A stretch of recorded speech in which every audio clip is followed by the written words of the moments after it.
Hey everybody, this is D Hunter, bringing another action figure review.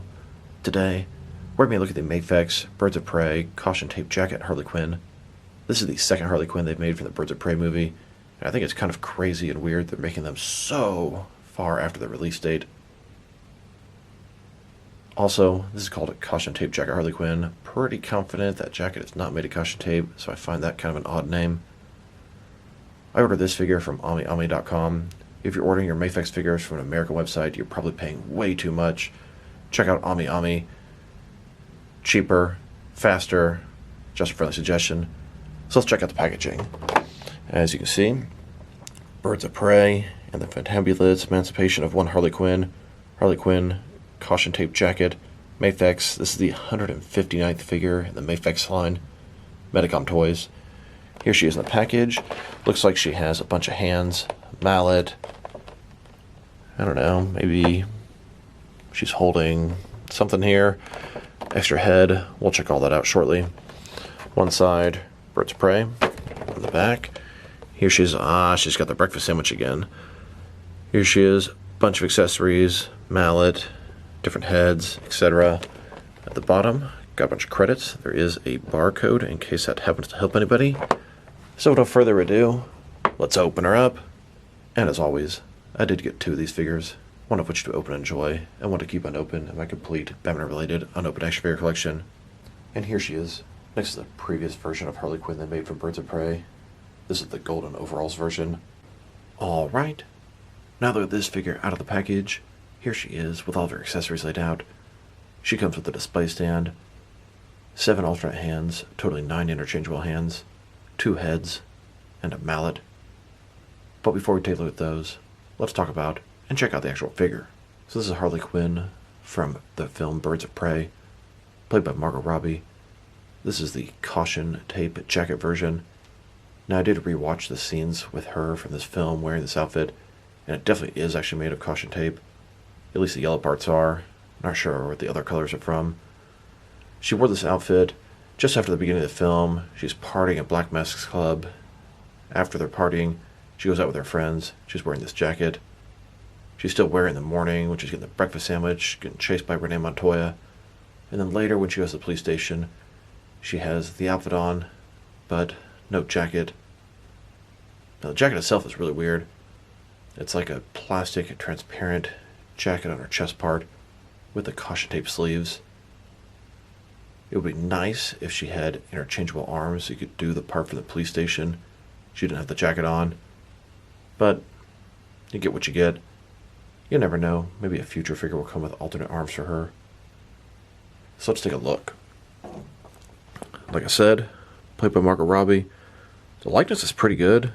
I mean, I definitely see her in there. Maybe it's just because she looks like Harley Quinn, but something about the eyes and the sort of cheek sculpt, mouth, looks good. Hair's blonde, got pink and teal tips. Tattoos all over her face, chest, all over her legs, and they are very well done. The caution tape jacket is very unique. She has a ball joint here, here, here, here, and I believe here. You don't get a wide range of motion, but they did sort of the best they could.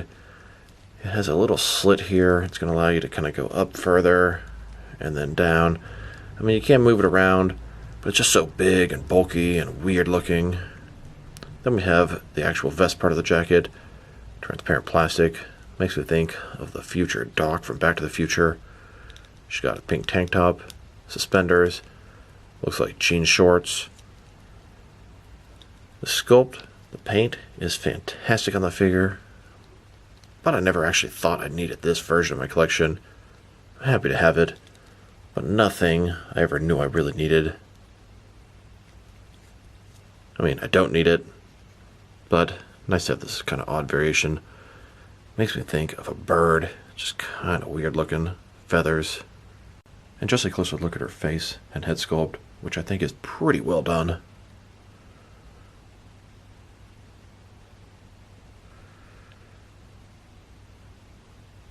And here she is, broken down as far as she can go, with all of her removable parts detached. Now let's check out her accessories, and let's start off with the display stand. Here's her display stand. It comes in 7 different pieces. Here are the main three pieces. When you put those together, it's going to look like this. We have a large base, 3 different holes where you put the stand here. It has rotation, it's hinged at the bottom, hinged in the middle, hinge at the top, rotation at the top, and it has this clamp to hold your figure in place. Now let's take a look at her hands. She has a total of 9 of them, 5 right hands, 4 left hands, and one of them is holding that breakfast sandwich she was chasing the entire film. Here she is, with her first pair of hands. These are her fists. Then, with her second pair of hands, these are a pair of gripping hands to hold her mallet. And here's her third pair of hands. These are some sort of normal hands. They would look good relaxed at her sides. Here's her last pair of hands. These are some completely flat, open hands. And she has one additional right hand. This one has the infamous breakfast sandwich. Here's this Mafex breakfast sandwich on the right, next to McFarlane's DC Multiverse version on the left. Now it's unfortunate that the Mafex one is permanently stuck in her hand, but it's much more accurate than the other. You can see the sandwich sticking out, it's got the yellow wrapper. This one here is a foil wrapper. Sandwich only has white inside, no yellow for the egg. I definitely remember her having a yellow wrapper in the film. Maybe it was foil at the end, but I was skeptical. Once again, Mafex, much more accurate. Now for her heads. She has 2 of them. One has a smiling expression, and one an angry expression. Here's her first head. This one has the happier, smiling expression. Then her second angry head. Now let's look at her mallet. Looks very familiar. Mafex has released this mallet a few times. It just feels a little bit too small, honestly. Top there simulates wood.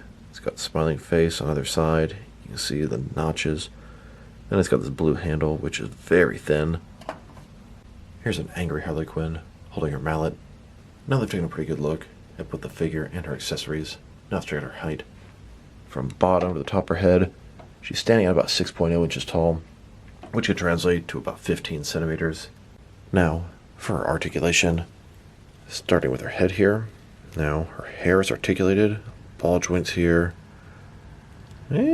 Actually, I don't think it is articulated. I think it has a little budge to it, but I feel like if I keep moving around, she's going to break off. Head, rotate from side to side, up and down that far. Ball joint can go all over the place, tilt, etc. She's got a ball joint in her shoulders, completely goes out, up, down, around. The articulation is kind of weird here. A bunch of ball joints, you can see how it kind of rotates around. If you get the slits all lined up, you can kind of move her arm about that far. It's about the best you're going to get. Down about like this. Like I said, ball joint in each one of these different segments. Then her wrist can rotate. It's going to be hinged as well. Torso, she's got ball joint in there, rotate around, forward and back. You do have the suspenders working against you there. Another ball joint in her waist, rotate around, forward and back. The suspenders don't appear to be connected to the shorts, at least I don't think so. So you can move them independently, but it's going to hurt your torso joint a little bit. Legs go about this far, not quite the splits. Ball joints go forward about that much, back not much at all. She's got sort of a thigh cut rotation under there, pretty good. Double jointed knees. She's got rotation, forward and back, tilt rock, and there you have it. For this next scene, let's switch to a city type setting. Here's Harley Quinn running through the streets of Gotham. A closer look at Harley Quinn running. She's just running away from everything. She just wants to eat her breakfast sandwich. And everybody and their mother was chasing her.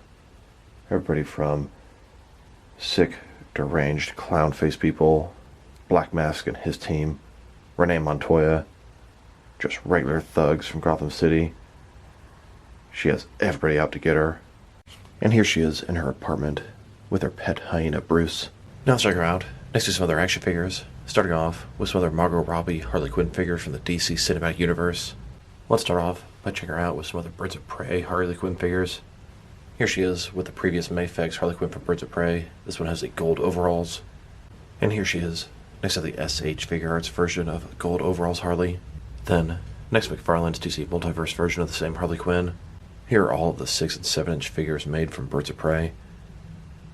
Obviously, the Go to Overalls is the main one they've made.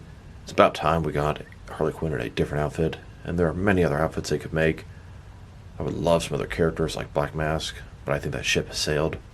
Now stick around. Next is some other Margot Robbie Harley Quinn figures from different various companies. Here are all the Mafex Margot Robbie figures, 2 of which are from Birds of Prey, and 2 are from Suicide Squad. Then, next are the SH Figure Arts Margot Robbie figures. These are from Suicide Squad, Birds of Prey, and The Suicide Squad. And now, next to Mattel's DC Multiverse Margot Robbie figures. These are all from Suicide Squad. Here she is, next to the Mezco 112 collective version, also from Suicide Squad. And finally, next to McFarlane's DC Multiverse Margot Robbie figures. These are from Birds of Prey and The Suicide Squad. Here are all of the 6 and 7-inch DC Cinematic Universe Margot Robbie Harley Quinn figures. I believe I've got all of them, and I'm not aware of any others upcoming. Here's this Harley Quinn, next to the only other Mafex Harley Quinn that's not from the DC Cinematic Universe. This is a Hush Harley Quinn for the comics. I would say it's Mafex's best Harley Quinn figure. Here are all of the Mafex Harley Quinn figures. There are now a total of 5 of them. And here she is, next to the Mafex Jared Leto Joker figures. Here she is, next to all of the Mafex DC Cinematic Universe Ben Affleck Batman figures. Now let's check her out, next to some other recently released Mafex figures. Here she is, next to the Dark Knight Falls Batman and Superman. And before that, they released the Golden Overalls Birds of Prey Harley Quinn. And before that, the Dark Knight Returns Superman. And before him, they released Azrael and Batman Armor from Nightfall. These are at least all of my recent Batman-related figures by Mafex. Now let's check her out. Next to some action figures from different various companies to see how she fits in both scale and style-wise, in case you know which ones you can mix her with. Since she's a Mafex figure, they're 6-inch scale. I'm going to start off my comparisons with some of the smaller action figure lines I collect and work my way larger, and I'm going to include as many Harley Quinn figures as I can during these comparisons. Here she is, next to some Jazzwares Fortnite figures. And here she is, next to some SH Figure Arts Harley Quinn figures. Here she is, next to my Batman Cup. Then, with some Hasbro Marvel Legends. And since we already checked her out, next to a bunch of other Mafex Harley Quinn figures. Here she is, with some other various Mafex figures. Then, with some Mattel, DC Universe Classics, and Multiverse Harley Quinn figures. And here she is, next to some Mezco 112 collective figures. And now, next to some Jazzwares AEW wrestlers. Then, with some Mattel WWE wrestling figures. And here she is, standing with some NECA figures. Then, next to some DC Direct and DC Collectibles Harley Quinn figures. And here she is, next to some McFarlane DC Multiverse figures. Then, with some DST or Diamond Select toys. And finally, next to some Jakks Pacific wrestling figures. Overall, it's a nice figure, but I would definitely not call it a necessary figure. Sculpt and paint job are excellent. Accessories, the mouth's not so good, and just a bunch of hands. Her jacket, the transparent part's pretty cool, but the caution tape part, the sleeves, I kind of feel like they failed on that. You don't see the black printing that makes it look like a shredded caution tape. The articulation, I mean, they put a lot in there, but most of it is useless. And it looks just weird. Makes me think of a bird. She's going to fly away and flap those wings. It's nice to finally get a version of Harley Quinn from Birds of Prey that's not the gold overalls. If I had to rate this figure, I'm going to give her probably a 5.5 out of 10. I'll bump it up to a 6. I mean, the figure's okay, but definitely not a necessary figure. So this is D Hunter. Thank you guys for watching this video. If you liked the video, press like below. If you have anything you want to say with the video, add it to the comment section. If you want to see additional action figure reviews from me, press subscribe. I do appreciate when you do that. Once again, this is D Hunter. Thank you guys for watching this video, and I'll talk to you guys real soon.